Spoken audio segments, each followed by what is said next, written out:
For it is as a man going on a journey, who called his servants and entrusted to them his property. To one he gave 5 talents, to another 2, to another 1, to each according to his ability. Then he went away. He who had received the 5 talents went at once and worked with them, and gained other 5. Likewise the one with 2 gained another 2. But he who had received the one going away dug in the ground and hid his master's money. Now after a long time the master of those servants came and settled accounts with them.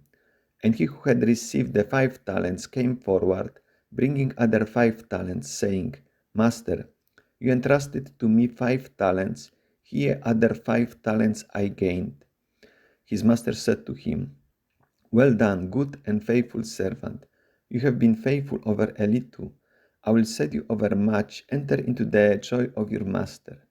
And the one with 2 talents came forward, saying, Master, you entrusted to me 2 talents. Here other 2 talents I gained. His master said to him, Well done, good and faithful servant. You have been faithful over a little. I will set you over much. Enter into the joy of your master. The one who had received the 1 talent came forward, saying, Master, I knew you to be a hard man, reaping where you did not sow, and gathering where you did not winnow. So I was afraid, and I went and hid your talent in the ground. Here you have what is yours. But his master answered him, You wicked and slothful servant, you knew that I reap where I have not sowed, and gather where I have not winnowed. Then you ought to have invested my money with the bankers, and at my coming I should have received what was my own with interest. So take the talent from him and give it to him who has the 10 talents. For to everyone who has will be given more, and he will be in abundance. But from him who has not, even what he has will be taken away. And cast the worthless servant into the outer darkness. There men will weep and gnash their teeth. Good morning.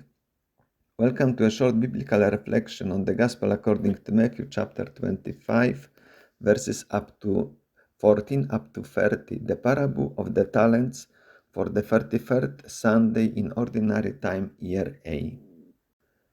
This parable doesn't have any proper introduction as many others, like for example the one which preceded it immediately, the one which we read last Sunday, the parable of the 10 virgins, that the kingdom of heaven is like 10 virgins. Here we just read the statement translated more literally, for it is as a man going on a journey. So therefore this parable is connected to the preceding one, is like a twin parable.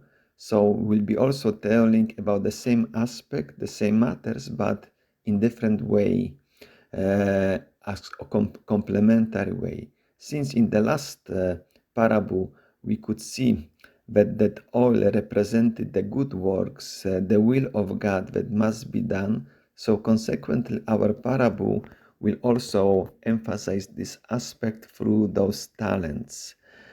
And then also I translated some words more literally, in particular the verb to work in verse 16, because we read that he who had received the 5 talents went at once and worked with them.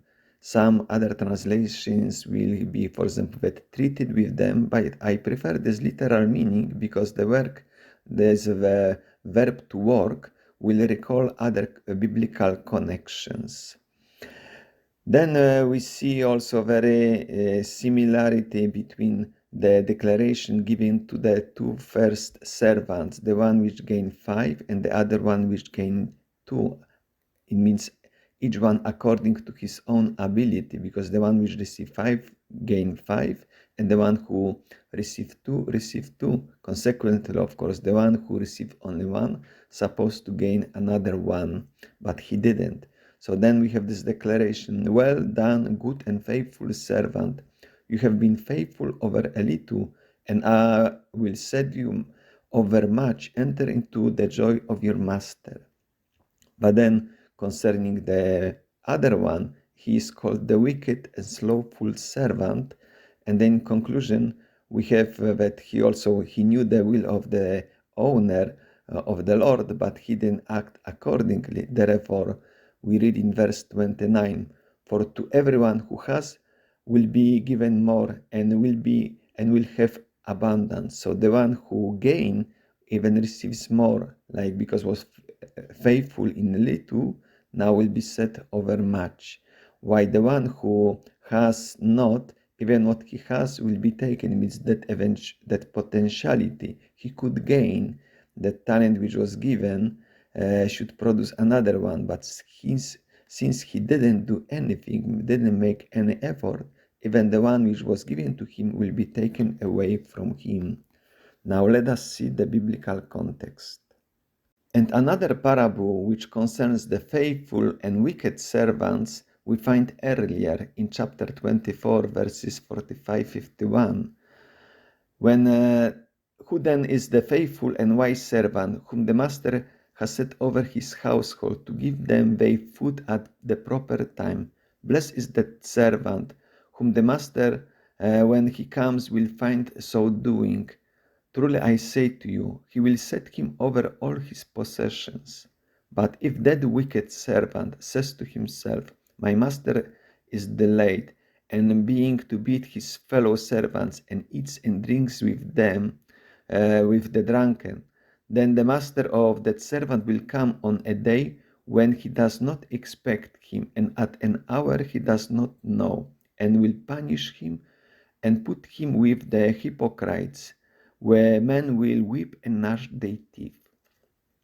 The same parable we find also as a parallel text in the Gospel according to Luke chapter 12. But then we have also additional three statements in verses 47-48, which link much also with our parable, this aspect of knowing or not knowing the will of the Lord, the will of the Father. And that servant who knew his master's will, but did not make ready or act according to his will, shall receive a severe beating. But he who did not know and did what deserved a beating shall receive a light beating.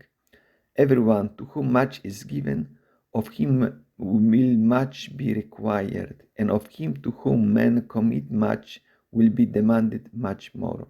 So the last statement goes in that logic. The one which received 5 then was required from him to produce 5. The one which 2 required 2, and the one who received only 1 supposed to produce 1, but he didn't.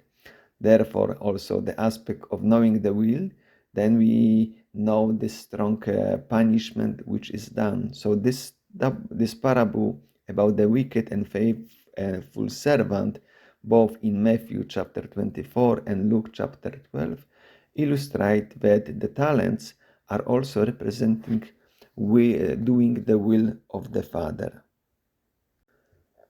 And now, lastly, taking into consideration the verb which I translated in the literal sense as to work, working. The same verb appeared also earlier, but in chapter 21st, it is the parable of the 2 sons which were called to work in the vineyard. We read that passage of the gospel on the occasion on 26th Sunday in ordinary time year A. I will not explain it now here. Whoever wants can refer to it. But I would like now to point out the link that we can establish even with the first pages of the Bible, with the book of Genesis, that God created man in his own image. In the image of God he created him. Male and female he created them.